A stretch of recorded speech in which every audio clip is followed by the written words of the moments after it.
Amigos de BS Televisión Digital, bienvenidos a este especial de Abriendo Puertas, jueves 19 de junio del 2025. Estamos transmitiendo desde Lima, la capital del Perú. Nuestro saludo, como siempre, reiterado a nuestros compatriotas en el territorio nacional, costa, sierra y selva, pero también a los 4 millones de peruanos que están en el exterior, cariñosamente conocidos como PEX. El saludo también para todos ellos. Tenemos una edición especial y los tenemos ya en pantalla nuestros invitados. ¿Cuál es el tema? El tema es la tercera conferencia de las Naciones Unidas sobre océanos y el recientemente firmado por parte de nuestro país el Tratado de Alta Mar.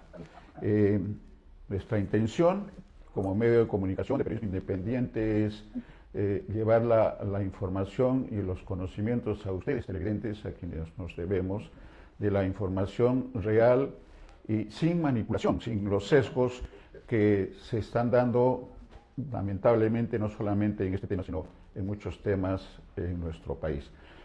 Temas importantes, la tercera conferencia y la firma del tratado. Para ello estamos con 3 expertos en el tema que nos convoca. Primero, el embajador Nicolás Roncagliolo Higueras, el capitán de navío en retiro Jesús Menacho Pierola y el doctor Gustavo Arévalo Castro. Permítame una breve referencia profesional de nuestros invitados que van a tener en la parte central de la exposición de la situación actual, de las perspectivas y cuáles son las conclusiones y los retos que tiene nuestro país en el marco de estos temas. El embajador Nicolás Roncagliolo Higueras es director de Faro, es una publicación especializada, es una revista impresa y digital, Diplomacia y Relaciones Internacionales. Ha sido además el embajador Roncagliolo director general de Soberanía, Límites y Asuntos Antárticos y exsecretario general de la Comisión General de la Comisión Permanente del Pacífico Sur y además profesor de la Academia Diplomática del Perú. Nuestro segundo invitado, Magíster Jesús Menacho, capitán de navío en retiro, Jesús Menacho Pierola, capitán de navío en retiro de la Armada Peruana, magíster en Asuntos Marítimos de la Universidad Marítima Mundial, además especialista en Derecho del Mar y Derecho Marítimo Internacional y fundador y presidente de la Fundación Náutica Marítima del Perú. Finalmente, nuestro tercer invitado es el doctor Gustavo Arévalo Castro, abogado de profesión, especialista en Derecho Internacional Público, es exdirector de Asuntos Jurídicos y Política Marítima Internacional de la Comisión Permanente del Pacífico Sur y docente universitario. Queríamos hacer esta referencia de nuestros invitados para ingresar ya al tema. Y el tema, le damos la posta al embajador Roncagliolo Higueras para que nos haga la introducción. Hemos tenido otros programas para conocimiento de nuestros televidentes y que los pueden tener y observar y ver en nuestros canales de televisión, de Facebook y de YouTube. Hemos hablado ya sobre el tema, pero creo que es necesario hacer una introducción, embajador, de lo que significa estas dos acciones, la conferencia sobre los océanos y el Tratado de Alta Mar. Lo dejamos para esta explicación introductoria del tema que estamos tratando, embajador. Muchas gracias, Néstor. Muy buenos días. La verdad es un honor para mí estar presente con 2 destacados expertos en los temas marítimos y los temas también de la conferencia esta que se acaba de realizar. Y antes de abordar la temática, permítame hacer una breve referencia a Perú y el mar, porque es importante conocer que el Perú es un país que en su agenda ha tenido el tema marítimo constantemente. Y históricamente podríamos señalar que data inclusive de tiempos precolombinos Si hablamos de la cultura calal, de 5.000 años de antigüedad, muy vinculado a los temas del mar, igualmente a lo largo de la historia, tanto en la época de la colonia como la independencia, los aspectos del Estado y la vida pública y privada del Perú están muy vinculadas al mar, al transporte marítimo, por supuesto. Pero quisiera pegar un salto hacia, digamos, el siglo XX, después de la Segunda Guerra Mundial, donde se producen pues avances notorios en las ciencias y las tecnologías, especialmente en las construcciones náuticas. Y esta situación va a generar una presión importante sobre los recursos vivos y una preocupación del mundo por este nuevo panorama que se va gestando. Y podríamos decir que el Perú, junto con Chile y más adelante Ecuador, van a tomar una iniciativa importante justamente para presentar una nueva edición frente a la situación que había mostrado el antiguo derecho al mar, que se había gestado en siglos pasados, donde existía básicamente una zona de un mar territorial de 3 millas y un alta mar, que era el resto del océano, del vasto espacio oceánico, donde prácticamente dominaban las grandes potencias, que eran grandes potencias militares y navieras. Estamos hablando de Gran Bretaña, estamos hablando de Holanda, Portugal, España, entre otros. Y en este sentido surge pues una nueva visión que está asociada con los temas sociales y económicos, es decir, lo que es el desarrollo de los países. Y a partir de ahí surge justamente lo que se va a conocer como la tesis de 200 millas, que va a ir generando una aceptación universal. Pero es un periodo complicado, que no se conocía bien los alcances, y justamente los 3 países que constituyen la Comisión Permanente del Pacífico Sur, Chile, Ecuador y Perú, van a encargarse justamente de traer esa nueva visión, pero no solamente en este tema, sino también en lo que sería la gestión de los océanos. Y esto es un antecedente importante en lo que ahora se conoce en la gobernanza del océano y que se está hablando a nivel internacional. Yo quiero señalar, quizás para ser breve en esta parte, destacando los grandes logros de la Comisión Permanente Pacífico Sur en la parte científica. Por ejemplo, ellos propiciaron la creación de los centros de investigación marítima y pesquera. Ahí se crea el IMARPE, igualmente en Ecuador se crea el centro correspondiente, y Chile también. Igualmente en el manejo justamente ordenado de los recursos pesqueros y también la lucha contra la contaminación marítima a través de la creación de un plan de acción del Pacífico Sudeste, en el cual se integra Panamá y que justamente forma el bloque del sur de América Latina y que va a tomar una serie de medidas para protección justamente del mar y del océano. Entonces vemos pues que existe un antecedente importantísimo en la región en lo que corresponde a la gobernanza del océano, de sus recursos, para protegerlos para las presentes y futuras generaciones. Permítame únicamente, para pasar a tocar otro tema, vinculado justamente a la conferencia que nos ocupa en esta oportunidad, hacer una cita de un trabajo que presentara justamente en la revista de la Sociedad Peruana de Derecho Internacional la embajadora Elvira Velázquez, quien es una experta y una gran conocedora del tema y actualmente secretaria general de la CPPS. Y voy a hacer la cita en estos momentos. Él señala lo siguiente: todo este universo de realizaciones y desafíos que caracterizan la acción regional en el Pacífico Sur demuestra el importante rol que cumplen los organismos regionales en la construcción de la gobernanza de los océanos, como catalizadores de la acción común, como facilitadores de cooperación, pero sobre todo como mecanismos de concertación de políticas en un escenario caracterizado por cambios que necesita espacios de diálogo para poder desarrollar un proyecto común como es el desarrollo sostenible en el Pacífico Sur. Dicho esto, quiero señalar que la situación que se ha presentado en las últimas décadas a nivel de los océanos ha generado tremenda preocupación de la comunidad internacional y por ello que se llevaron a cabo estas 3 conferencias justamente sobre los océanos y que se asistió recientemente a la 3ª conferencia llevada a cabo en Niza, que es la que nos ocupa en esta reunión. En ese sentido, podríamos señalar algunos logros importantes de esta conferencia. La presencia de la delegación peruana al frente de la primera mandataria significa pues una presencia al más alto nivel, con la presencia del canciller y otros sectores que tuvieron una importante participación durante la semana de la conferencia.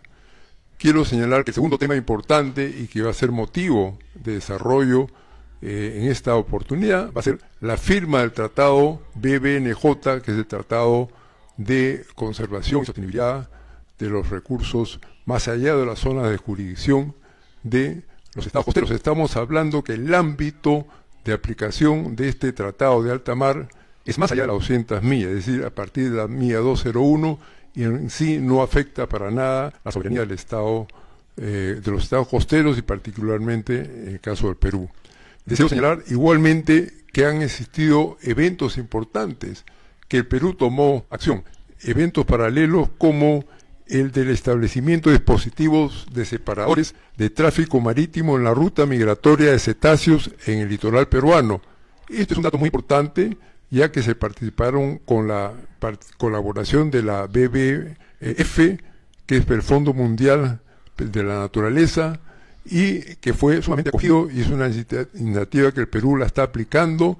Existen cartas geográficas o marítimas que la Marina ha elaborado y se está aplicando en nuestro dominio marítimo. También deseo señalar que se informó sobre algunas tareas cumplidas, compromisos peruanos, como por ejemplo lo del mar tropical de Grao, y también el planteamiento de un plan maestro de la Reserva Nacional en el Perú, que data de 2024. Se llevaron a cabo también importantes reuniones con organismos regionales y mundiales como la OMI, Organismo Marítimo Internacional. El Perú, debo señalar, tiene interés de poder postular nuevamente al Consejo Directivo de la OMI, que es una entidad muy importante para justamente ver el manejo adecuado y los transportes marítimos para que se realicen de acuerdo a la sostenibilidad que se plantea en la comunidad internacional. También sí hubo una reunión con la secretaria general de la CPPS, la embajadora Elvira Velázquez, que se están viendo temas de sumo interés. Y también podríamos decir que Perú participó en una iniciativa de Francia, que es establecer una moratoria para la explotación de los fondos marinos extrajurisdiccionales. Hay que señalar una cosa, que más allá de las 200 millas, en los fondos marinos existen pues ingentes recursos de minerales que son muy importantes y que en algún momento podrían llegar a explotarse con la capacidad científica, tecnológica y financiera que tiene grandes potencias. Esto pues genera preocupación y debería generar preocupación constante de Perú, que es país minero y exportador de minerales, y también por el hecho del efecto que puede tener justamente esta posible explotación de estos minerales, repito, más allá de la jurisdicción de los estados costeros, sobre la biodiversidad. Entonces hay una idea de establecer una moratoria para este tipo de explotación. Quiero señalar igualmente que otro aspecto importante en la participación de la delegación peruana es en una actividad relacionada con la pesca ilegal, no declarada y no reglamentada. Y esto es muy importante debido a al problema de la depredación de los recursos, especialmente por las flotas distantes. El tema de los plásticos estuvo presente. Estamos en una etapa avanzada de negociaciones del problema que generan los plásticos en los océanos. Sabemos que el Perú ha encabezado estas negociaciones. El embajador Gustavo Meza Cuadra estaba al frente de esta negociación. Actualmente tiene un rol importante y creo que estamos en una etapa importante de cierre de este complejo proceso de negociación de los plásticos. Finalmente quiero señalar que se ha participado también en paneles, eventos técnicos, y deseo manifestar que este tratado BBNJ que se acaba de firmar y que se ha abierto también las ratificaciones y que va a ser explicado posteriormente, es un importante logro en lo que se está buscando en la zona de alta mar para la preservación de la biodiversidad y también sobre el aprovechamiento de recursos genéticos. Y nosotros, los países de vía de desarrollo, también tenemos la posibilidad de participar en los beneficios de esos recursos genéticos.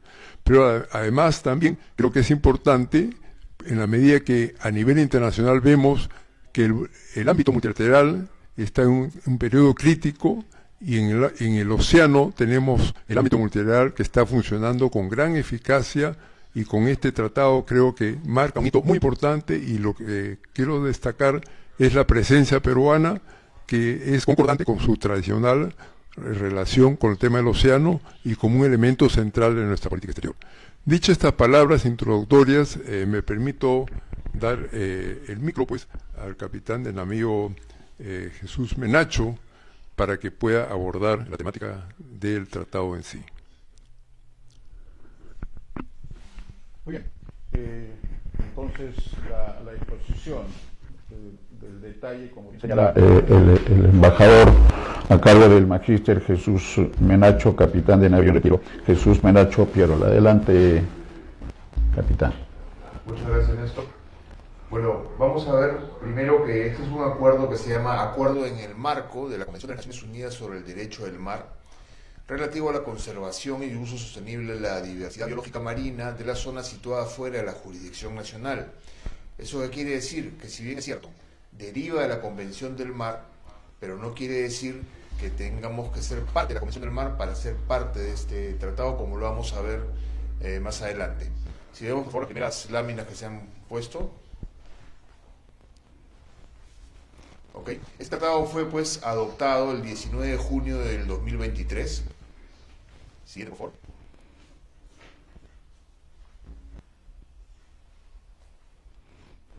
Entonces vemos que de la Convención de las Naciones Unidas sobre el Derecho del Mar derivan 3 acuerdos, ¿no? El primer acuerdo es sobre la Autoridad Internacional de los Fondos Marinos. El segundo acuerdo es sobre lo que son las poblaciones de peces transnacionales y peces altamente migratorios, que es el, digamos, conocido como el Acuerdo de Nueva York. Pero estos 2 acuerdos que vemos en azul y en verde son acuerdos que son obligatorios para los estados que son parte de la Convención del Mar, ¿no? Y solamente los pueden ratificar o suscribir los estados que son parte de la Convención del Mar. Es diferente con el acuerdo BBNJ, el cual después de las negociaciones que se tuvieron en Nueva York en el marco de esta convención, no es necesario ser parte de la Convención del Mar para poder ser parte del acuerdo BNJ. Siguiente, por favor. Se da porque hay una triple crisis planetaria que tiene que ver con el cambio climático, la pérdida de la biodiversidad y la contaminación.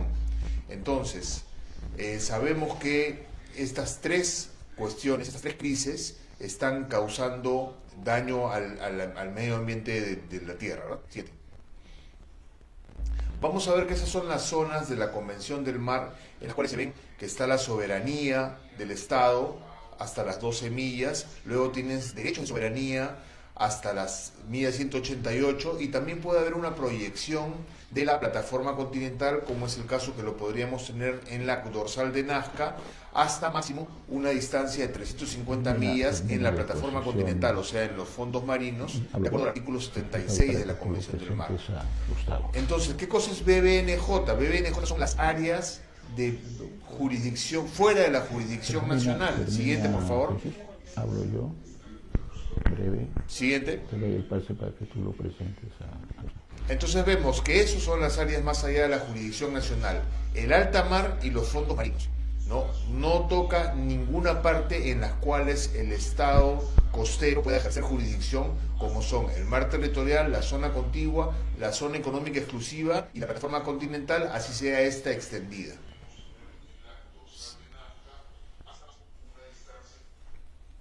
Entonces, ¿qué vemos? Que contiene el acuerdo de BNJ, tiene 4 temas principales, tiene cuestiones intersectoriales y tiene 14 principios de enfoque generales. Siguiente. Vemos que estas 4 cuestiones principales son los recursos genéticos marinos, incluida la participación justa y equitativa de los beneficios. Tenemos mecanismos de gestión por áreas, incluidas las áreas marinas protegidas. Tenemos los estudios de impacto ambiental o las evaluaciones de impacto ambiental y la creación de capacidad de transferencia y tecnología marina. Y todas esas 4 áreas principales tienen cuestiones transversales entre todas. Entonces vemos que es un acuerdo que es bastante, por decirlo así, complejo en su estructura, pero sin embargo es un acuerdo que facilita mucho la gobernanza oceánica más allá de la jurisdicción nacional. Siguiente. Vemos también que los arreglos institucionales para este acuerdo va a tener una conferencia de las partes, en las cuales solamente van a poder participar los estados que hayan ratificado el acuerdo, ¿no? Nosotros solamente somos signatarios al momento. Va a tener un órgano científico y técnico, un comité de implementación de cumplimiento, un comité de finanzas, un comité de acceso y distribución de los beneficios y un comité de creación de capacidad y transferencia de tecnología marina. Asimismo va a haber una secretaría y un mecanismo de intercambio de información. Esta secretaría, hay dos ciudades que dos países han puesto como, digamos así, propuestas para que sea la secretaría, lo cual se va a decidir en la primera conferencia de las partes. Una de ellas es Bruselas y la otra es Valparaíso, en Chile. Siguiente. Entonces, ¿qué se espera de estas cualidades ideales para un órgano científico y técnico? Que sea transparente, despolitizado, competente, sinérgico, multidisciplinario, inclusivo, dinámico e influyente. Entonces, cuando se conformen los estados y los países y las personas que enviarán los estados a este comité, a este órgano de científico y técnico, tienen que ser gente que esté preparada, que cumpla con estas cualidades y que pueda, pues, de alguna u otra forma ayudar o beneficiar a todos los temas del acuerdo BNJ. Siguiente, por favor.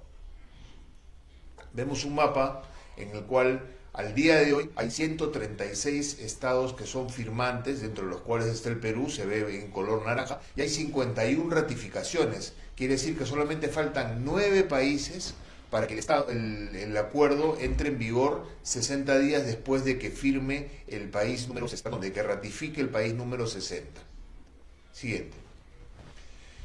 El acuerdo de BNJ tiene diversos beneficios. Tiene beneficios diplomáticos, beneficios sociales y beneficios económicos. Dentro de los beneficios diplomáticos, refuerza la cooperación y la gobernanza multilateral, mejora la toma de decisiones internacionales y aumenta la resiliencia climática de los océanos. Tenemos como beneficios económicos que mejora la pesca nacional, porque se protege la biodiversidad más allá de las 200 millas, fomenta una economía azul que sea realmente sostenible y fomenta el empleo y los beneficios basados en los océanos. Como beneficios sociales tenemos que aumenta la capacidad de estudiar y gestionar y beneficiarse de los recursos oceánicos, también aplica los principios internacionales de la equidad oceánica y mejora el bienestar de las generaciones futuras. Siguiente, por favor.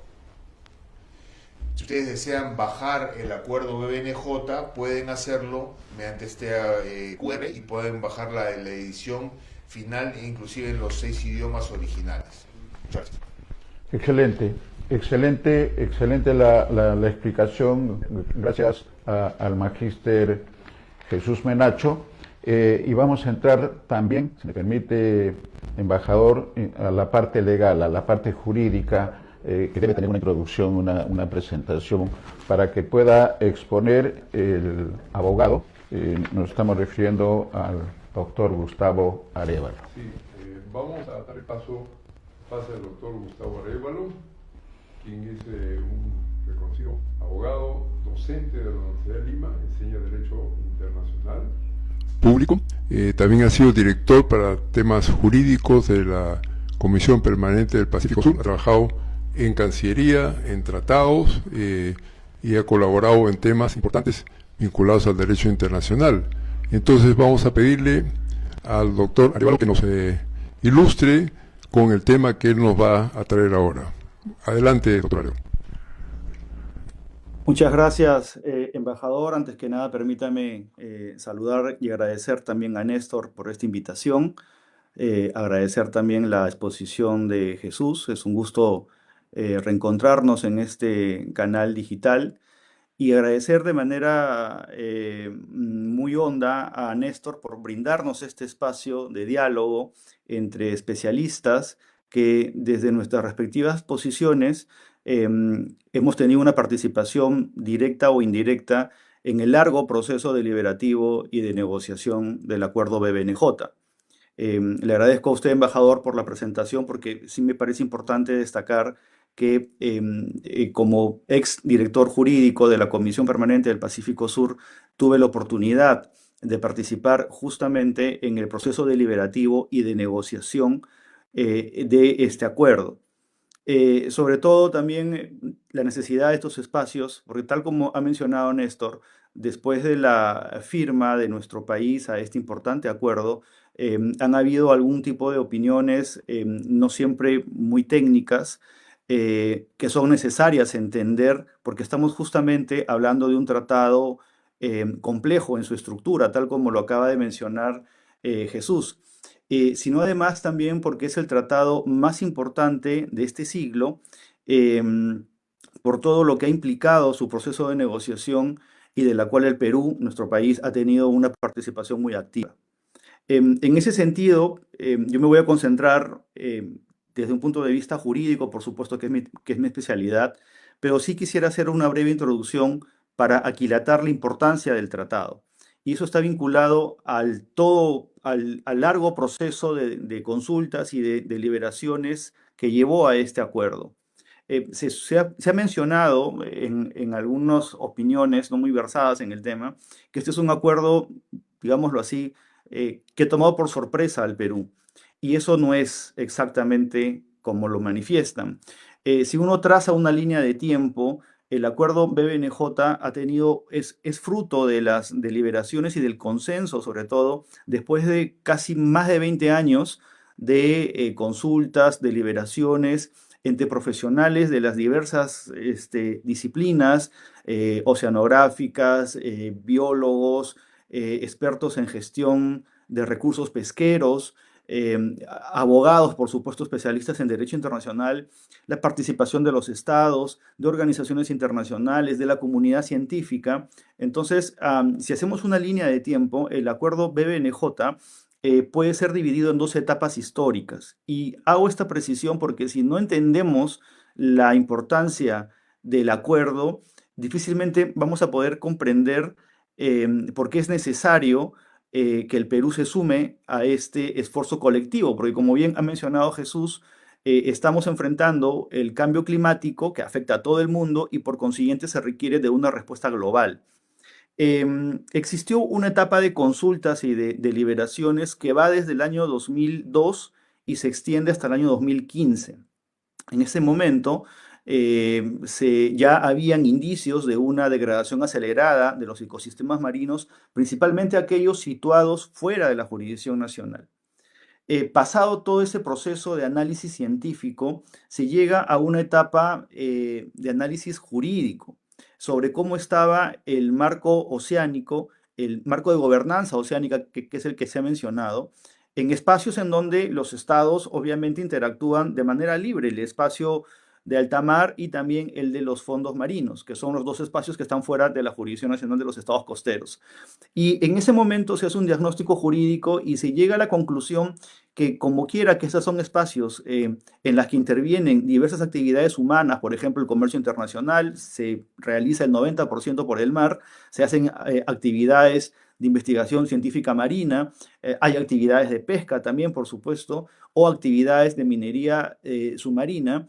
Había una serie de tratados y de organismos internacionales que estaban interactuando en estos espacios, pero cuyas competencias en algunas situaciones se superponían. Y esto generaba un marco jurídico fragmentado que necesitaba a toda costa ser ordenado. De ahí que se acuña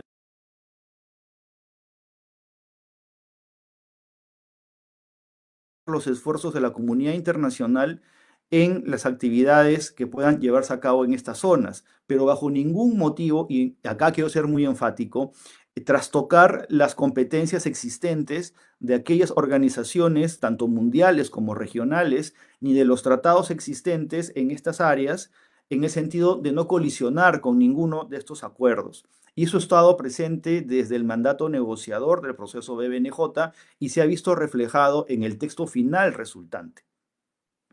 Eso como una primera, digamos, explicación del proceso negociador. Ahora, desde el punto de vista jurídico, sabemos todos que ha generado amplio debate sobre citación, ¿no? De la Convemar en el texto del acuerdo. Como bien ha mencionado Jesús, que me ha antecedido en la exposición, la Convemar es la piedra angular, independientemente de las posturas que podamos tener sobre este acuerdo, es la piedra angular de todo el sistema jurídico vinculado a los océanos, de manera tal que es inevitable no hacer referencia al instrumento más importante que regula los océanos en el mundo, que es la Convemar. Y como bien ha explicado Jesús, la Convemar regula los espacios marinos y entre ellos están espacios que están fuera de la jurisdicción nacional, como es el alta mar y los fondos marinos. Por eso es que hay una necesidad de hacer referencia a la Convemar. Pero también desde el punto de vista jurídico, del derecho internacional, debo decirles que los tratados son acuerdos voluntarios. Es decir, los estados son soberanos para hacerse parte o no de un tratado. Y esto es importante, ¿por qué? Porque el acuerdo BBNJ, justamente como demandaba una respuesta global a una amenaza global, es que se permite, las Naciones Unidas posibilita la participación en este tratado de aquellos estados que son parte de Convemar o aquellos estados que no lo son, justamente por la necesidad de que el tratado sea verdaderamente universal. Por eso es que Jesús, con muy buen sentido, explicaba que de los 3 acuerdos de implementación de la Convemar, los 2 primeros, que son el Acuerdo de Nueva York y el acuerdo, digamos, fundacional de la Autoridad de Fondos Marinos, son acuerdos que sí demandan que los estados sean parte de Convemar. Pero en este tercer acuerdo es perfectamente válido que un estado pueda formar parte de un tratado y que éste invoque la Convemar sin que ello implique una suerte de adhesión implícita, porque jurídicamente no se puede ser parte de un tratado del cual un estado soberanamente no desea hacerlo.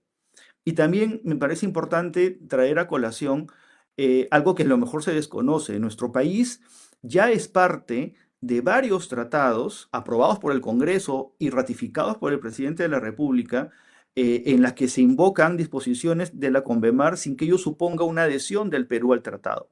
Por ejemplo, simplemente para citar un caso, en el marco de la UNESCO existe la Convención sobre el Patrimonio Cultural Subacuático, y este tratado, que es también universal, de la cual el Perú no es parte, pero hace referencia a los espacios marinos y muchas de estas disposiciones y los principios de conservación del patrimonio subacuático son recogidos en nuestra legislación nacional. Entonces, ahí me parece importante hacer esa precisión, porque claro, se está comentando como que si el Perú es parte del acuerdo BBNJ, se está haciendo parte de forma implícita de Convemar y eso no es así. En segundo lugar, me parece importante también rebatir estas cuestiones que el acuerdo estaría abordando asuntos vinculados a la pesca y no hay nada más ajeno a la realidad. Lo que ocurre es que justamente porque el tratado es técnico, se hace referencia a los recursos genéticos marinos, que a veces se asocia a los peces y se piensa que el acuerdo va a trastocar la pesca. Eso también quedó reflejado desde el mandato negociador, que en modo alguno se iba a regular actividades pesqueras que ya están reguladas por organismos especializados y que quedan por fuera del mandato negociador y del tratado mismo BBNJ.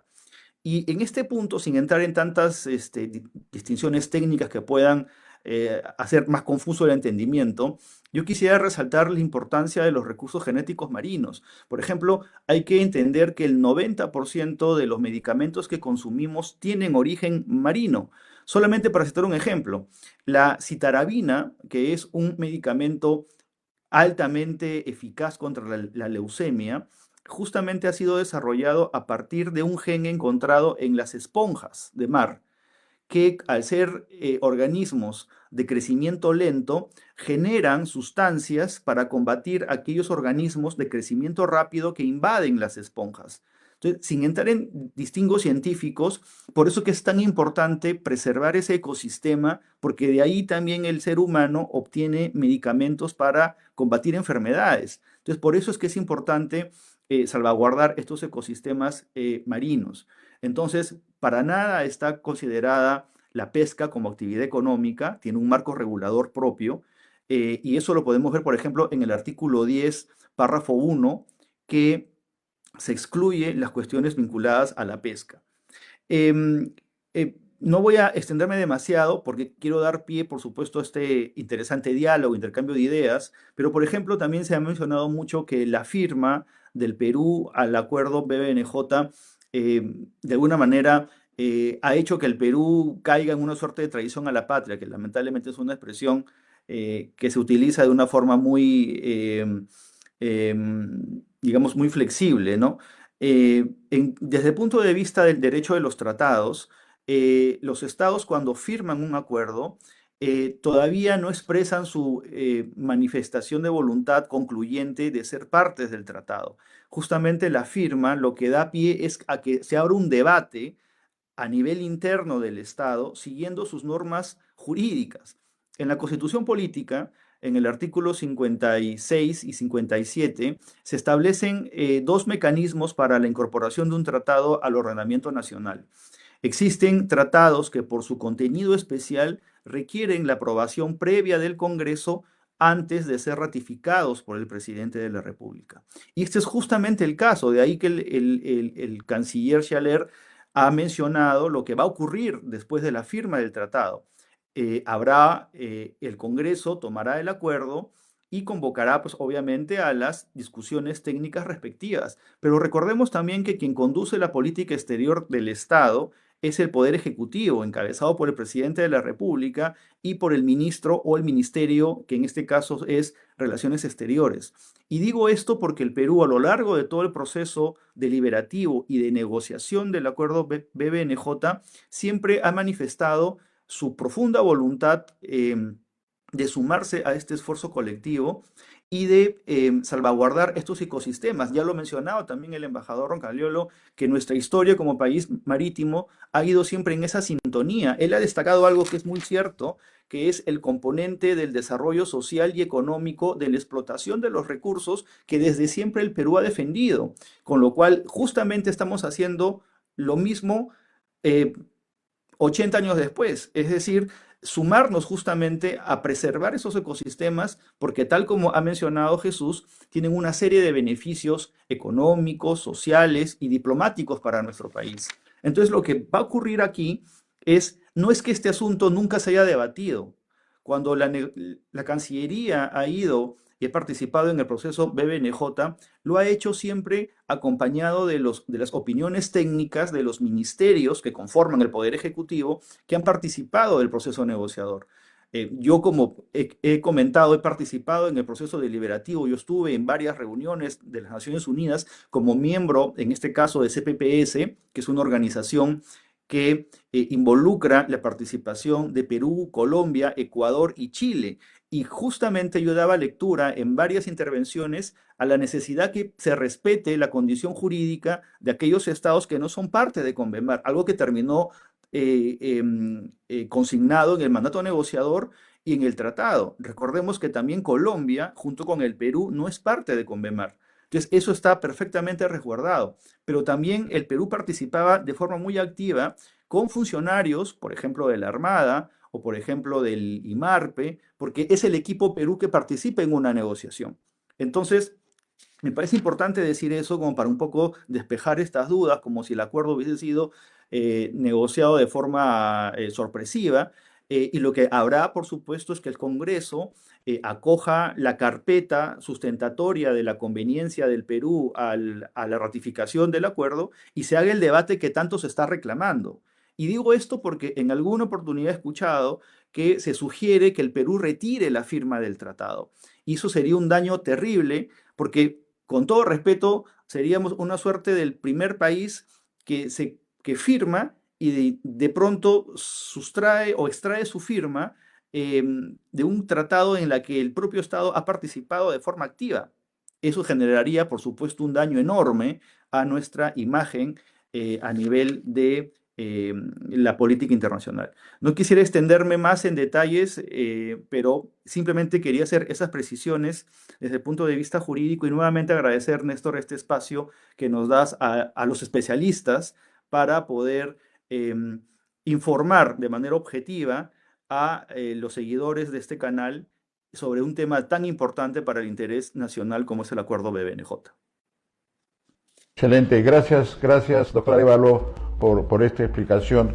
que nos da ya a los televidentes. Esa es la intención de BIS Televisión Digital y del programa y de este especial de Abriendo Puertas, de tener toda la información excelente, porque hemos hablado, y pongo a disposición de nuestros invitados la visión que tenemos como comunicadores de lo que podríamos considerar como una segunda etapa luego de estas explicaciones jurídicas, marítimas, oceánicas y diplomáticas, de 3 escenarios, ¿no? El Tratado de Alta Mar, BBNJ, con los beneficios que se han señalado, económicos, sociales y diplomáticos. También el tema de la ratificación, que solamente faltan 9 firmas para que entre en vigencia. Nosotros tenemos que, como bien lo han dicho ustedes, ser ratificado por el Congreso de la República, y quizás terminar, a consideración de ustedes, estimados invitados, hablar sobre la CONVEMAR, el Perú y la CONVEMAR. Creo que ese puede ser el escenario de ustedes, lo dejo a consideración, y en todo caso les cedo la conducción de alguna manera al embajador Nicolás Roncagliolo para continuar con este interesante trabajo de difusión de lo que significa el Tratado del Mar. Embajador. Muchas gracias, Néstor.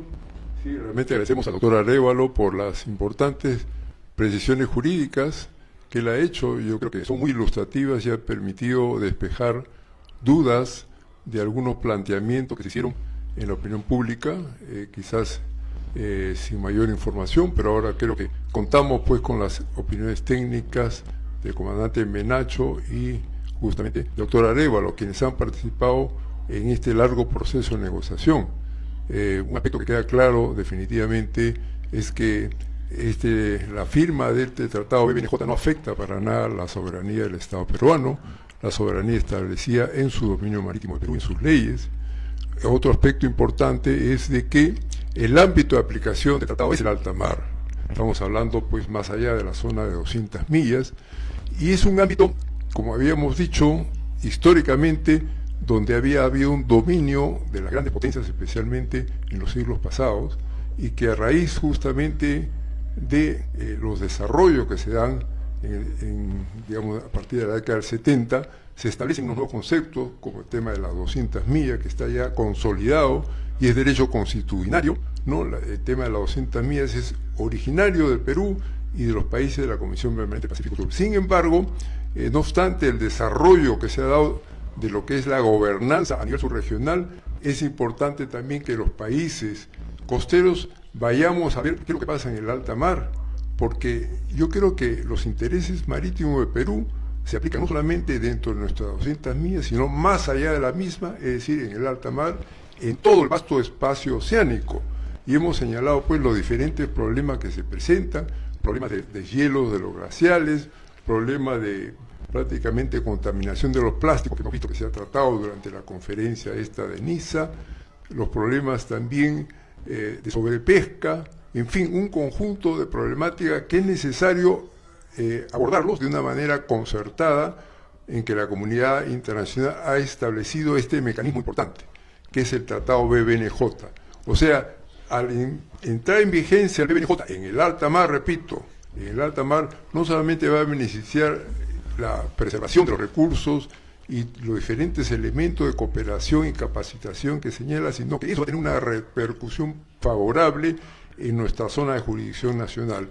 Es decir, tenemos una gobernanza nacional, una cierta gobernanza subregional de la CPPS, concertada en la CPPS, que se debe complementar con una gobernanza en el alta mar, ¿no? Entonces, esos datos son importantes, que lo hemos venido escuchando justamente en nuestros expósitos. Yo quería pedirle justamente al comandante Menacho que nos amplíe un poco este tema del asunto de los recursos genéticos. Tengo entendido, y lo digo así porque yo he venido siguiendo este tema desde el punto de vista académico, no he participado en las negociaciones, de que Perú cumplió un rol importante en esta materia, ¿no? Y cuál es el beneficio que recibiríamos los países que somos partes, y explico un poco más el tema de los recursos genéticos para el conocimiento del público, por favor. Bien, gracias, embajador. Bueno, Primero para dar una definición de lo que son los recursos genéticos, de acuerdo al acuerdo BBNJ, define los recursos genéticos marinos como cualquier material de origen marino, vegetal, animal, microbiano o de cualquier otro tipo que contenga unidades funcionales de la herencia con valor real o potencial. Quiere decir que esto no son recursos de pesca, son recursos que puedan formar las cadenas de ADN, las cadenas genéticas, y que muchos de esos recursos genéticos son hoy en día explotados por países que tienen la capacidad tecnológica para hacerlo y, por ejemplo, son muchos usados, como decía también Gustavo, en la industria farmacéutica o en la industria cosmética, ¿no? Entonces, si nosotros nos vamos al artículo 7 del convenio, que son los principios de enfoques generales, vamos a ver que los principios en los cuales se basa el convenio, el acuerdo BBNJ, son el principio de quien contamina paga, el principio del patrimonio común de la humanidad, ¿no? que también está enunciado para los recursos de los fondos marinos en la Convención del Mar bajo el acuerdo de la Autoridad Internacional de los Fondos Marinos. Tenemos también la libertad de investigación científica marina junto con otras libertades en el alta mar.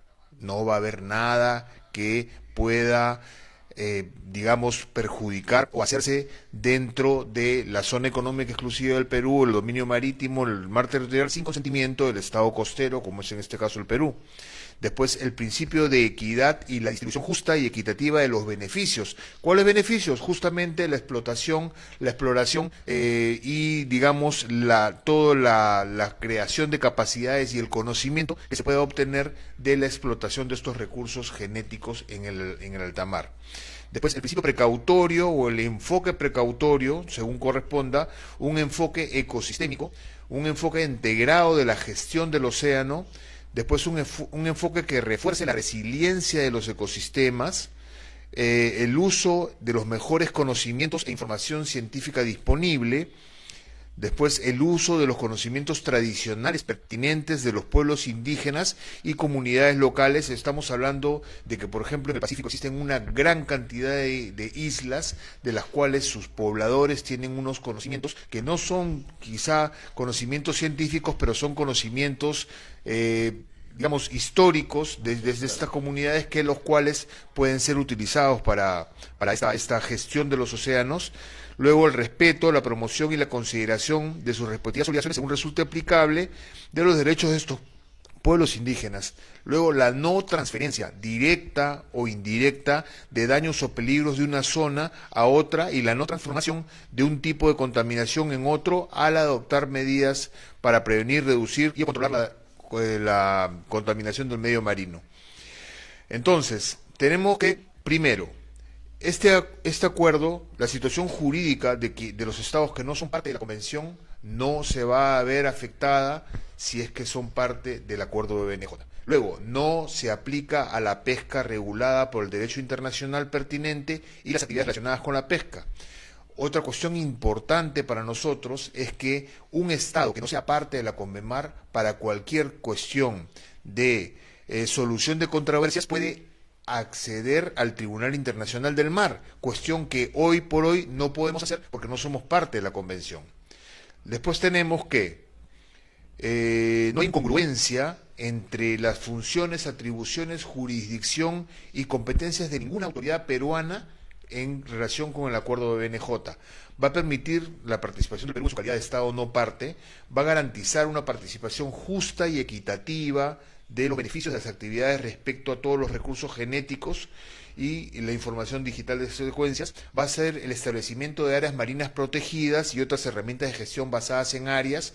Por ejemplo, si nosotros decidimos, después de hacer los estudios pertinentes, extender nuestra plataforma continental por la dorsal de Nazca hasta una distancia máxima de 350 millas, podríamos, hacer una propuesta de creación de un área marina protegida sobre esa dorsal de Nazca en alta mar.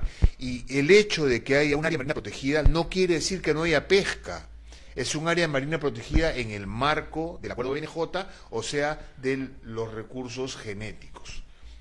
Después, tenemos que va a permitir evaluar los impactos acumulativos de las actividades a desarrollarse en el alta mar y en los fondos marinos, va a facilitar una cooperación en que desarrollo de capacidades y finalmente tenemos que todas nuestras cuestiones establecidas en los intereses marítimos de la Política Nacional Marítima, que ya está aprobada en el Perú del 21 al 30, ¿no?, tiene diferentes acápites en los cuales están absolutamente en línea con el acuerdo BBNJ.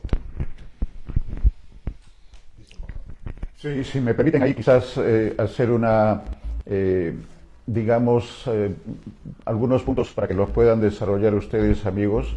De acuerdo a las exposiciones, estamos viendo que esta ratificación va a traer beneficios. Desde todo punto de vista, el costo-beneficio es ampliamente favorable. Y que la oposición, esa es parte de este programa, es por falta de información. Y eso creo que está plenamente ratificado en lo que está ocurriendo luego de la firma del tratado. Y quizás una precisión para ustedes, amigos invitados, de una precisión de estos beneficios que los estamos escuchando para la pesca artesanal. ¿Cómo va a beneficiar a la pesca artesanal el Tratado de Alta Mar? Lo pongo a consideración de ustedes, embajador y invitados. Adelante. Sí, bueno, hemos escuchado en los últimos días algunos supuestamente expertos en el tema de pesca y hablan de una pesca artesanal que se estaría yendo a más allá de las 200 millas. La pesca artesanal no va más allá de las 200 millas. La pesca artesanal es una pesca cercana a la costa y los recursos que explota son recursos que están cercanos a la costa. Entonces, bueno, primero para comenzar, si vemos una embarcación artesanal que está fuera de las 200 millas, estaría pues sus tripulantes cometiendo un peligro común porque las embarcaciones artesanales justamente no tienen radiobalizas para poder ser encontradas en esa zona. Entonces, esta pesca artesanal no se va a ver afectada por el entrada en vigor de este acuerdo, número uno. Número dos, no es un acuerdo que tenga que ver con recursos pesqueros, es un acuerdo que protege los recursos genéticos y con ello va a proteger la biodiversidad, ¿no? Todos sabemos también que en el alta mar, si bien es cierto, la pesca es libre, pero está regulada por los organismos regionales de ordenamiento pesquero. En este caso nosotros tenemos la OROP Pacífico Sur, Organismo Regional de Ordenamiento Pesquero Pacífico Sur. Entonces yo quiero acá hacer referencia al artículo 5 del convenio, del acuerdo, que dice relación entre el presente acuerdo y la convención y los instrumentos y marcos jurídicos pertinentes y los órganos mundiales, regionales, subregionales y sectoriales competentes. Y primero dice, ¿no?, nada de lo dispuesto en el presente acuerdo perjudicará los derechos, la jurisdicción y los deberes que corresponden a los estados en virtud de la convención. La Convención del Mar, como ustedes bien saben, es derecho internacional consuetudinario y reconoce las 12 millas de mar territorial, las 188 millas siguientes como zona económica exclusiva con derechos de soberanía exclusivos para el Estado costero, para la exploración y explotación de los recursos vivos y no vivos. Y después tenemos que, incluso respecto a la zona económica exclusiva, dice, y la plataforma continental dentro de las 200 millas y más allá. Cuando dice más allá es cuando hay algunos estados que han podido extender su plataforma continental más allá de las 200 millas. Luego dice 2, el presente acuerdo se interpretará y aplicará de manera que no vaya en detrimento de los instrumentos y marcos jurídicos pertinentes, ni los órganos mundiales, regionales, subregionales y sectoriales competentes, y promueva la coherencia y la coordinación con los instrumentos, marcos y órganos. Es decir, número 1, no es un acuerdo de pesca. No es un acuerdo que vea recursos pesqueros. Número 2, no va en detrimento ni en contra de los organismos regionales de ordenamiento pesquero, que son muchos en el mundo. Y número 3, no, más bien va a fortalecer todo lo que es la cooperación entre estos acuerdos regionales. De acuerdo. Quizás algún comentario el doctor Arévalo o el embajador Roncagliolo. ¿Me permite? Sí, yo quiero solamente precisar muy buenos comentarios del comandante Menacho sobre el tema de la pesca artesanal. Indudablemente que yo creo que hay desinformación. Y el hecho de que existe un tratado que es el BPNJ, que va a entrar en vigencia, que va a proteger la biodiversidad, va a luchar contra los problemas de sobrepesca, va a establecer sistemas de cooperación y capacitación. Eso va a beneficiar, digamos, a los sectores pesqueros del Perú dentro de nuestra zona de dominio marítimo. O sea, si bien cierto, no es un tema de pesca, pero indirectamente, cuando hablamos de la biodiversidad, es un aspecto importante para mantener para las presentes y futuras generaciones. Y yo quiero también señalar que las explicaciones que da el comandante Menacho, que hacen referencia a la Convención del Mar, no quiere decir que se está tratando de propiciar una adhesión a la Convención del Mar, ¿no? Hay algunas voces que señalan esto, que esta es una especie de caballo de Troya, y puedo decirlo abiertamente, lo hago a título personal, para poder beneficiar y pasar de frente al tema de la adhesión. Es una cosa aparte. El tema del Tratado de Pesca en Alta Mar, si bien es cierto, tiene su base fundamental en la Convención del Mar, que no se puede ignorar, no se puede desconocer, señoras y señores. Es una realidad. El hecho que el Perú en este momento no esté en su agenda, ¿no? Hacerlo, en algún momento quizás se hará más adelante, pero no hay en este momento una intención de propiciar este tema de adhesión. Esa es mi opinión personal. Correcto. Un momentito. Y lo que sí quiero señalar, ¿no?, es en este sentido de que estas precisiones que hace es porque ese es el contexto general en que se da. Es el contexto general que se dan justamente estas negociaciones, tomando en cuenta los instrumentos que existen. Y yo quería preguntarle justamente al doctor Arévalo, que ha tenido vasta experiencia en la Comisión Permanente Pacífico Sur, si es que es factible un diálogo entre lo que es una gobernanza que se realiza a nivel nacional de Perú y una gobernanza que se ha coordinado a nivel de la CPPS, como yo lo señalé previamente, a través justamente de los temas científicos, el estudio del fenómeno del Niño, la protección, digamos, de los recursos a través del Plan de Acción del Pacífico Sur. ¿Es factible hacer un complemento de gobernanzas?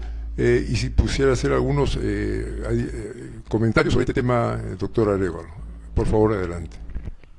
Gracias, embajador. Sí, bueno, un poco explicando, la Comisión Permanente del Pacífico Sur es una organización regional fundada en 1952.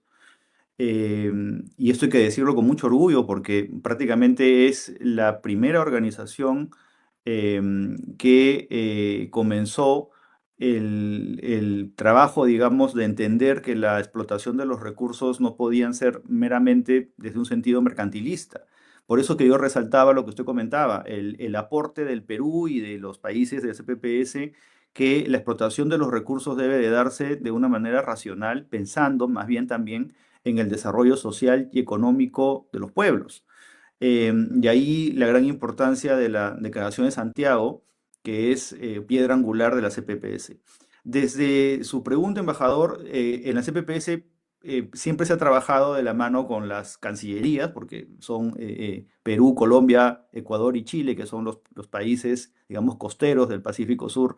Ha servido de plataforma para poder intercambiar opiniones desde nivel político, pero también técnico. En la CPPS, por ejemplo, hemos trabajado, o una de las grandes ventajas que tiene la CPPS es que tiene dos canales, el canal político a través de las cancillerías, de las altas autoridades, pero también el canal técnico, la Marina, el IMARPE, Ministerio de Producción, con lo cual siempre había una articulación a nivel de estos cuatro países a través de la CPPS. Y por parte del IMARPE, por ejemplo, recababan también opiniones o pareceres de gremios pesqueros. También en algún momento hemos tenido en algunos grupos de trabajo que también existen en CPPS para cuestiones técnicas. Por ejemplo, yo me permito traer a colación que se creó un protocolo para articular las acciones frente a la pesca ilegal entre las autoridades marítimas de los cuatro países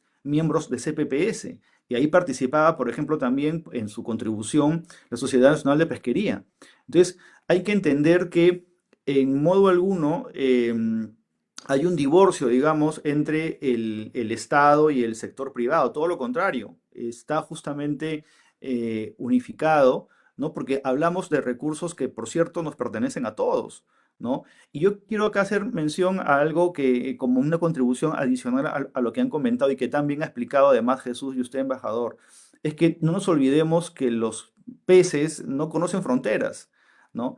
Y hay un principio que mencionó Jesús, que es el principio ecosistémico, y eso a veces no se entiende. Es decir, no puede haber pesca saludable si no se preservan los ecosistemas marinos, porque todo está interconectado. Entonces, ¿cómo no tener interés en que haya una gestión ordenada de los ecosistemas marinos? Justamente porque eso va a repercutir directamente, ni siquiera indirectamente, va a repercutir directamente con tener una buena pesca, pesca costera, para el caso que se beneficie a las embarcaciones artesanales, o pesca de mayor latitudes, como por ejemplo las especies transzonales, que es el caso del jurel o de la pota, que también son recursos ictiológicos importantes para nuestro país. Entonces hay que entender que no podemos hablar de pesca sostenible si es que no salvaguardamos los ecosistemas, porque todo está articulado. Y un último comentario que quisiera aportar, quizás para clarificar más esta vinculación con la Convemar. Desde el punto de vista del derecho internacional, existen múltiples formas en que los estados se obligan. Una de ellas, por supuesto, son los tratados, porque son normas convencionales, es como una suerte de contrato. Pero existe también algo que mencionó Jesús, que a veces no se entiende si es que no es especialista en el tema. Es el derecho consuetudinario. Es decir, es un derecho que se ha creado de una manera a partir de la práctica sistemática y uniforme de los estados a lo largo del tiempo y que hoy en día nadie discute de su obligatoriedad. Por ejemplo, la Convemar, ¿por qué es importante? Porque es un tratado que establece o regula normas de origen consuetudinario, es decir, prácticas que han sido acordadas por la comunidad internacional mucho antes incluso de la existencia misma de la Convemar. Por ejemplo, el principio de libertad de alta mar. ¿Quién en su sano juicio podría hoy en día limitar a un Estado a que no pesque en alta mar, que es espacio o son aguas internacionales, que es el término que más hemos escuchado siempre, ¿no es cierto? Por cultura general, son aguas internacionales, es decir, pertenecen a todo el mundo. Y por eso es que al pertenecer a todo el mundo no ha habido hay una falta de ordenamiento. Por ejemplo, yo he escuchado en algunas entrevistas, y también lo digo a título personal, como que el más derecho deben de tener los países costeros como el Perú respecto del alta mar, ¿no? Porque se tiene miedo que los países como Bolivia, por ejemplo, u otros países que no tienen salida al mar van a poder participar. Pero, perdón, eso es un principio fundamental desde hace 400 años atrás. Es decir, el alta mar justamente sirve para ser explotado por países que están en una situación geográfica desventajosa, es decir, los países mediterráneos, pero también por los países costeros.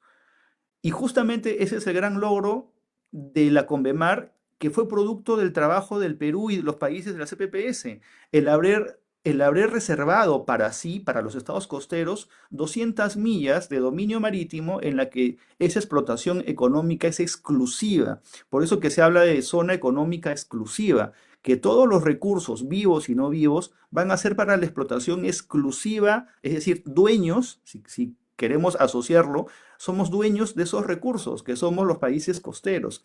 Pero eso también debe de compaginarse con el legítimo derecho que tienen también los países que no tienen salida al mar de poder faenar en aguas internacionales. Por ejemplo, Suiza. Suiza es un país que no tiene salida al mar, pero tiene una importante flota de investigación científica marina. Las grandes farmacéuticas en el mundo o son estadounidenses, o son suizas, o son de otros países, o de Francia. Y justamente lo que decía Jesús es cierto, es decir, ¿a quiénes les conviene mantener un statu quo? Justamente a aquellas potencias económicas que tienen la tecnología para poder beneficiarse de productos que puedan crearse a partir de recursos genéticos marinos. De manera tal que si pensamos que el Perú no va a participar de este tratado, es en el fondo hacerle el juego a ese reducido número de estados que sí tienen esa tecnología.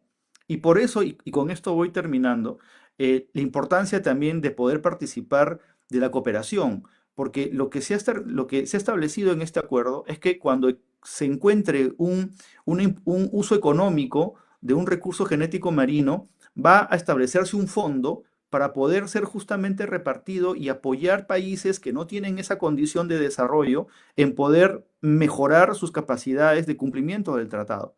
Entonces, por todo lo demás, el tratado es bastante favorable, como pueden ver, y tal como ha mencionado Jesús, no se menciona la pesca, no afecta para nada la soberanía del Perú respecto de su dominio marítimo, todo lo contrario, son más los beneficios que temores infundados que le hacen profundo daño a nuestro país al pedir su no participación en este tratado.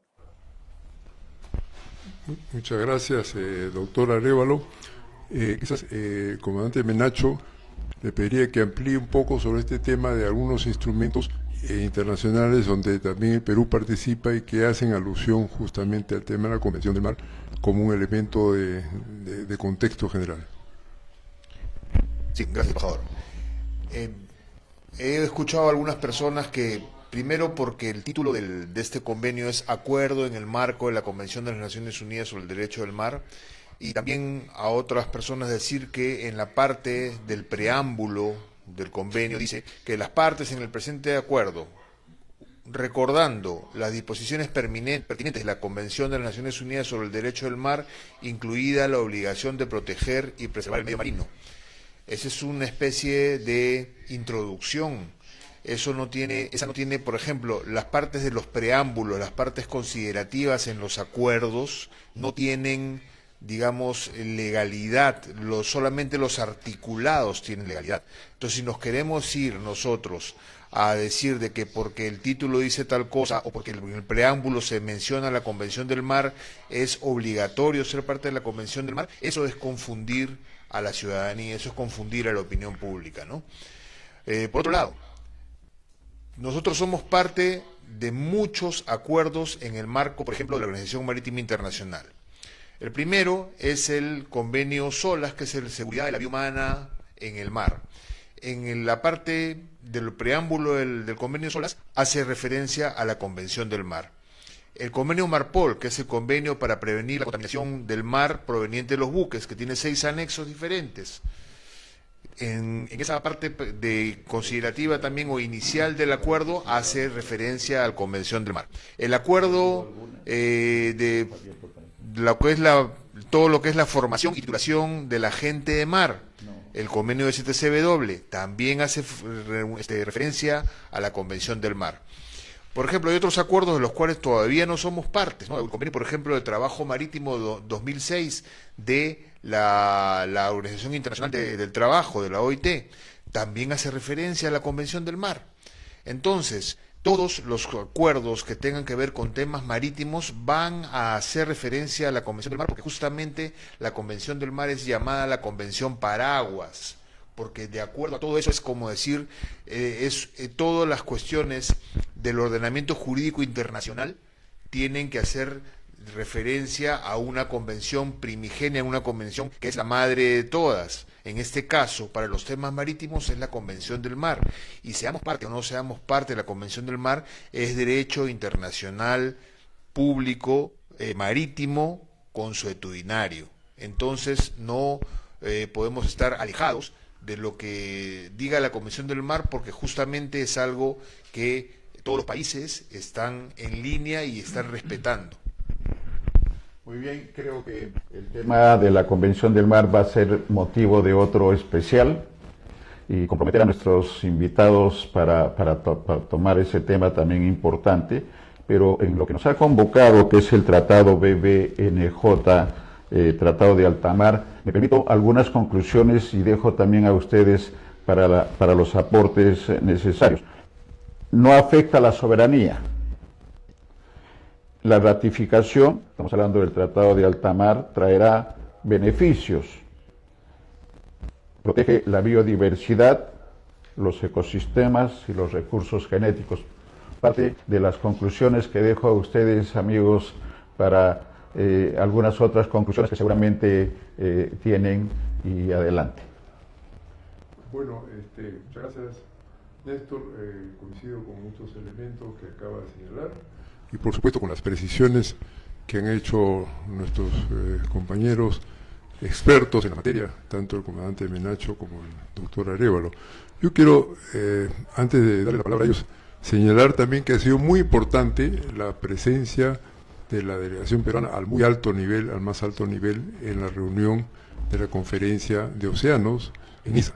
Es un tema importante, ha habido pues no solamente la presencia, sino ha habido contactos con delegaciones técnicas, contactos bilaterales, y la firma, por supuesto, del acuerdo BBNJ que se ha venido examinando en profundidad, y sabemos los enormes beneficios que reportan para nuestro país. Quisiera también, respecto a esta presencia, señalar el evento paralelo, que es muy importante, y eso demuestra cómo el Perú se preocupa también por la preservación de las especies, establecer rutas que no afecten justamente el desplazamiento de las ballenas, reconocer también las iniciativas que ha tenido el Perú, como lo del mar tropical de Grao, también en la zona de la dorsal de Nazca, que se ha establecido una área protegida.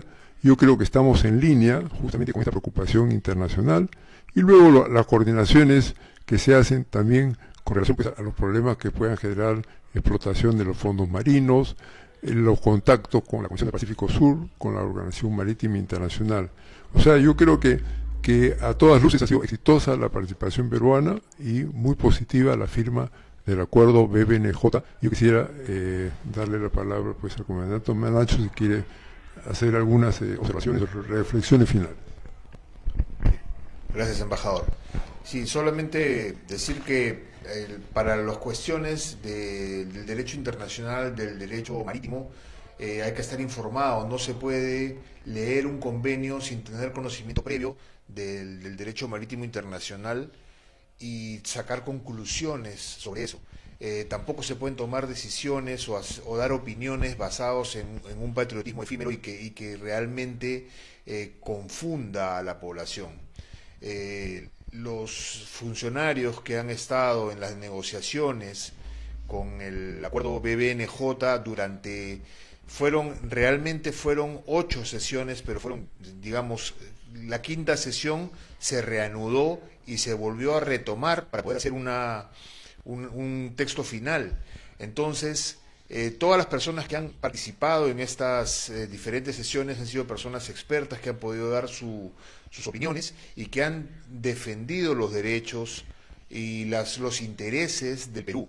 Una cuestión muy importante durante las negociaciones de las cuales formé parte entre febrero y marzo del 2023 en las Naciones Unidas en Nueva York, fue que habían bloques de países, y hay que decirlo directamente, por ejemplo, la Unión Europea no quería que los países que no éramos parte de la Convención del Mar podamos ser parte del BBNJ. Entonces, ustedes podrán darse cuenta de que esto justamente era como para decir, bueno, no vas a poder ser parte y no vas a poder gozar de los beneficios, ¿no? Entonces, menos países que sean parte y que puedan gozar los beneficios van a poder ser distribuidos entre más países. Entonces, hay cuestiones políticas, geopolíticas, económicas, diplomáticas, que se tienen que tomar en cuenta cuando se evalúa la buena disposición o las buenas cuestiones que puede tener un acuerdo para el Perú o no. No se puede tomar esto basado en juicios personales, no se puede tomar esto basado en patriotismos efímeros, y realmente tenemos que ver todo lo que es lo mejor para el Perú sin tratar de hacer de esto una cuestión política, una cuestión de que vamos a defender cosas que realmente no tenemos, ¿no? Muchas gracias. Muy bien. Quizás el comentario también del doctor Arévalo, en la parte final ya de esta interesante conversación, este aporte importante para la sociedad peruana, para el conocimiento de nuestros televidentes, pero más allá de nuestros televidentes, para el conocimiento de la sociedad peruana. Doctor Arévalo. Muchas gracias, Néstor. Me uno totalmente a las reflexiones finales que ha mencionado el embajador Roncagliolo y Jesús. Yo quisiera contribuir con una breve reflexión que en alguna oportunidad hiciera el gran intelectual Luis Alberto Sánchez, que estoy seguro todos recordamos, uno de sus libros más dentro de los tantos que escribió, El Perú, retrato de un país adolescente. Él justamente hace un diagnóstico de la idiosincrasia de nuestro país y identifica justamente uno de los obstáculos que son muy nuestros, lamentablemente, que es el de la demagogia, eh, definida como aquella estrategia consistente en apelar a los sentimientos populares, prejuicios o ignorancia con el fin de esquivar el debate racional y evitando presentar argumentos basados en hechos o datos objetivos. Y digo esto porque no es casual que en el diccionario de la lengua española se identifique el populismo y al electoralismo como sinónimos de demagogia. Y esta última palabra, electoralismo, nos da mucho sentido porque en el horizonte de nuestro país están justamente muy próximas las elecciones presidenciales y parlamentarias y que lamentablemente a veces se izan, como muy bien ha dicho Jesús, falsas banderas de patriotismo, confundiendo a la opinión pública y además generando desunión frente a un tema que más bien nos debe de convocar a la unión nacional. Yo recuerdo, y con esto voy terminando, que este tipo de manifestaciones populistas no son nuevas. Cuando se negoció el acuerdo de libre comercio entre Perú y Estados Unidos, en la que cuando estuve en Cancillería también, y junto con el embajador Roncagliolo, que en ese momento estábamos los dos en la Cancillería, tuvimos una participación como parte del equipo de la Cancillería, se escuchaban las mismas voces, ¿no? Traición a la patria, se está entregando el mercado peruano al mercado estadounidense, etcétera, justamente desde la comodidad de la ignorancia. Y hoy en día, 20 años después de haber abierto el Perú, su economía al mundo, nadie puede discutir del enorme impacto económico positivo que tuvo para nuestro país. Entonces, como bien dice Jesús, este es un debate técnico, por eso que celebro nuevamente, Néstor, este espacio que nos das, porque eso es justamente lo que hay que hacer, debatir con responsabilidad estos tratados y no simplemente opinar por opinar, porque le generamos un profundo daño a nuestro país. Pues por todo lo demás, muchas gracias y un placer y a la disposición para cualquier otra oportunidad que se pudiera dar. Sí, gracias al doctor Álvaro. Palabras finales también para el magíster Jesús Menacho, capitán de navío en retiro. Adelante, Jesús. Bueno, como palabra final es simplemente hacer un diálogo, una difusión correcta y sin apasionamientos, tomar decisiones sobre lo que se tiene que hacer con este acuerdo, que a todas luces es beneficioso para el Perú. Muchas gracias por la invitación, Néstor, y gracias al embajador. Gracias. Y nos comprometemos, además, para los otros programas hemos hablado de Convemar, que también creo que debe estar en la agenda en su momento. Embajador. Sí, bueno, me uno pues a las expresiones y reflexiones que se han hecho en torno a este tratado. Es un tratado sumamente técnico, complejo, y que hay que entenderlo en su exacta dimensión, ¿no? Comprendiendo pues que está en un ámbito de aplicación que es el alta mar, que no afecta para nada a la soberanía del Estado peruano ni su dominio marítimo, y que en realidad nos reporta múltiples beneficios. Y tenemos también que conocer que los intereses marítimos de Perú no solamente se dan en el marco de nuestro dominio marítimo, de nuestras 200 millas, sino en todo el espacio oceánico. O sea, tenemos que avanzar y tenemos que estar presentes en los desarrollos que se están dando en estos momentos en la humanidad. Gracias. Totalmente de acuerdo. Estamos los cuatro participantes. Ustedes, las gracias en nombre de nuestros televidentes por la participación, al magíster Jesús Menacho Pierola, capitán de navío en retiro, al doctor Gustavo Arévalo Castro y al embajador que forma parte ya de la familia, y ustedes también de la familia de BIS Televisión Digital, al embajador Nicolás Roncagliolo. Y solamente creo en la parte final, con el agradecimiento por esta participación, de que ancestralmente nuestro país, la civilización y los peruanos hemos mirado siempre al mar. Y el mar, con todas sus potencialidades, como ustedes lo han explicado en este momento, nos ratifica en la vocación de nuestros antepasados con respecto al océano, con respecto al mar. Hay que mirar al mar. y creo que no hay que estar de espaldas al mar, que son las conclusiones de este interesante programa, gracias a la calidad y a la exposición de cada uno de ustedes. Así que un abrazo en nombre de todos nuestros televidentes por esta participación, y lo comprometemos al coordinador técnico de la participación de este especial, al embajador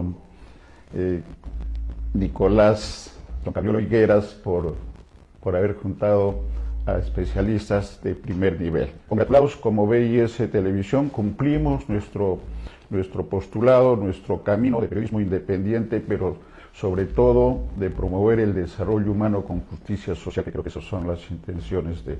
Así que bienvenidos a los amigos de BIS Televisión, tanto a Jesús como a Gustavo. Muchas gracias, amigos televidentes. Nos despedimos. Ustedes tienen toda la información a su disposición. Falta más difusión y creo que estamos aportando con granito de arena. Muchas gracias a ustedes, amigos. Un abrazo. El agradecimiento en nombre de todos nuestros televidentes y el agradecimiento en nombre del equipo de producción. Soy Néstor Becerra Rivera. Muchas gracias.